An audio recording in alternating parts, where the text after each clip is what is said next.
एक चीज़ उनका बहुत अच्छा लगा, जब बात को रखते हैं तो बड़े मुस्कुरा कर रखते हैं, अब बड़े संजीदगी के साथ।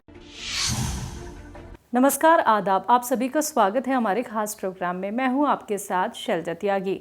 दर्शकों, जैसा कि आप सभी जानते हैं कि हकीम साहब ने एक मुहिम की जो शुरुआत की है, हर घर हम जाएंगे और अपने पेशेंट से मुलाकात करेंगे और हकीम साहब के कौन से नुस्खे अपना के उनको आराम मिला है, कितने वो स्वस्थ हुए हैं, ये सारी बातचीत हम उनसे करते हैं। तो आज मैं जैसे कि बैंगलोर विज़िट पे हूँ, हकीम साहब की पूरी टीम भी मेरे साथ है और जो ख़ास मेहमान आज हमारे साथ मौजूद हैं उनका नाम है शफ़ीउल्लाह साहब। तो मिलकर उनसे बातचीत करेंगे, जानेंगे उनकी सेहत का हाल, हकीम साहब के कौन से नुस्खे से उनको फ़ायदा मिला है या फिर कोई उन्हें शिकायत भी है। ये सारी बातचीत हम उनसे करने वाले हैं, लेकिन सबसे पहले मिलकर उनका स्वागत करते हैं। स्वागत है सर, आपका इस्तकबाल है। बहुत बहुत शुक्रिया सर, आपकी उम्र कितनी है, आप करते क्या हैं और आपके घर में कौन कौन है? मेरी उम्र 53 साल का हूँ मैं, और मैं रहता हूँ, मेरी माँ रहती है और मेरी वाइफ है और मुझे 4 बच्चे हैं। ठीक है। और ऐसे मैं एक छोटा सा कारोबार में करता हूँ। मैं इलेक्ट्रिकल पीयूसी पे बनाता हूँ, उसी की मार्केटिंग करता हूँ, और वो ये मेरा काम है। ठीक है। हकीम साहब से आप किस तरह से जुड़े, कैसे जुड़े, आपको क्या तकलीफ़ थी? एक 7 साल पहले मुझे घुटने में दर्द था, तो मेरे एक दोस्त थे, उनके तरफ से मुझे मालूम हुई। उन्होंने कहा कि भाई, इससे बातचीत चल रही थी, उन्होंने कहा कि शफ़ीउल्लाह भाई, मैं एक हकीम साहब का दवा ले रहा हूँ मैं, वो काफ़ी फ़ायदेमंद है और फ़ायदेमंद रहा। तो फिर वो बोले कि आप भी जाकर ट्राई कीजिए, हो सकता है आपको भी उससे फ़ायदा हो। तो उसके बाद में मैंने भी डिसाइड किया, फिर मैं गया। फिर उसी बीच में मेरी वाइफ को भी उसकी शिकायत थोड़ी थी, उसी बीच में उनको भी थोड़ा ज़्यादा हुआ। जाने के बाद में वहाँ पर जैसे मैं गया तो उनको भी थोड़ा फ़ायदा हुआ है शुरुआत में, और मैं जो हिसाब से वो दवाई लेना चाहिए था मुझे लगातार, वो मैं ले नहीं पाया। तो जो मुझे रिज़ल्ट मिलने चाहिए थे वो नहीं मिला मुझे। कितना % रिज़ल्ट आपको मिला? वो मान के चलिए, अगर 30 से 40% बोलूँ। कौन सी दवाई थी? अब वो उस वक्त जो ये 6 साल पहले क्या वो हाँ, यस केयर, तो लगा, फ़ायदा तो लगा, पर वो मैं उसको मतलब फिर जा नहीं पाया रेगुलर, जिससे मुझे वहाँ पर जाना चाहिए था, मैं वहाँ पर जाने पाया रेगुलर। फिर उसी के बीच फिर वो डिसकंटिन्यू हुआ।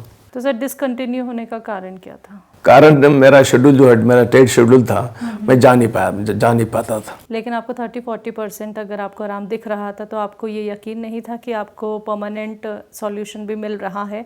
तो एक बार टाइम देना चाहिए। नहीं, आपने बोला, आपने सही फरमाया। मैं बोलूँ ना, मेरा टाइट शेड्यूल था और वो मेरे तरफ से नेग्लिजेंस हुई, समझ लीजिए आप, ये मेरे तरफ से भूल हुई है। चलिए, कोई और दवाई से फिर आराम मिला? क्योंकि आराम तो चाहिए ना आपको भी, आपकी वाइफ को भी। हुआ क्या कि इसी बीच में फिर मैं यूनानी में गया। ठीक है। तो फिर वहाँ पर अप्रोच किया, तो फिर वहाँ पर भी मेरे को एज पर मेरा जो एक्सपेक्टेशन था कि वहाँ से भी कुछ हल निकले, नहीं हो पाया।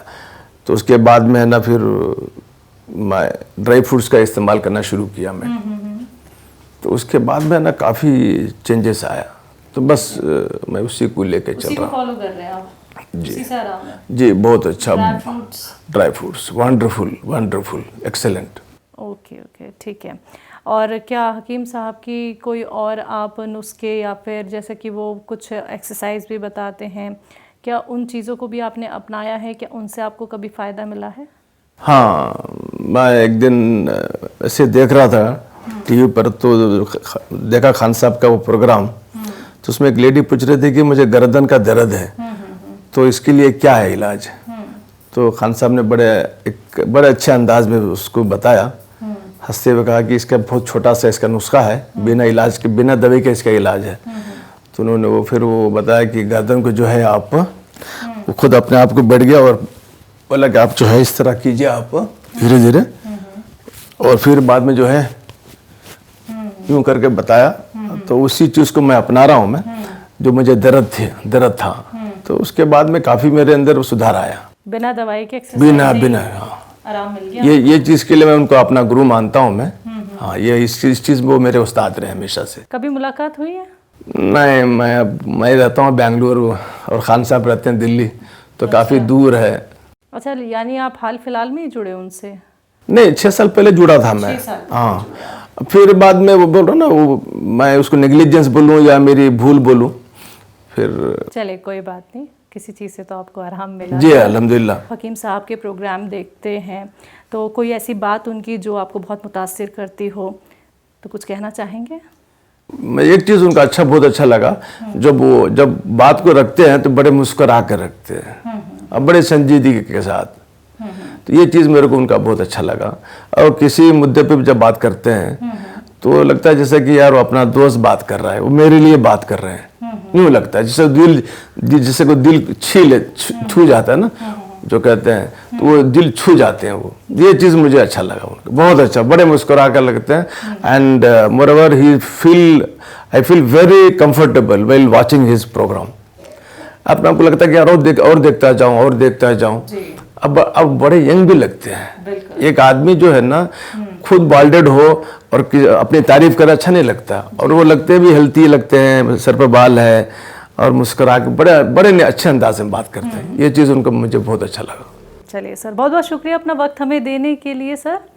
तो दर्शकों, आप सभी से मैं कहना चाहूँगी, देखिए आप लोग भी अपना ख्याल रख सकते हैं, लेकिन उसके लिए आपको हमारे साथ जुड़ना होगा, हमारे प्रोग्राम का हिस्सा नहीं, एक परिवार का सदस्य, एक मेंबर बन के आपको रहना होगा। तो आज के इस खास कार्यक्रम में बस इतना ही, और मुझे भी दीजिए इजाज़त। नमस्कार, आदाब।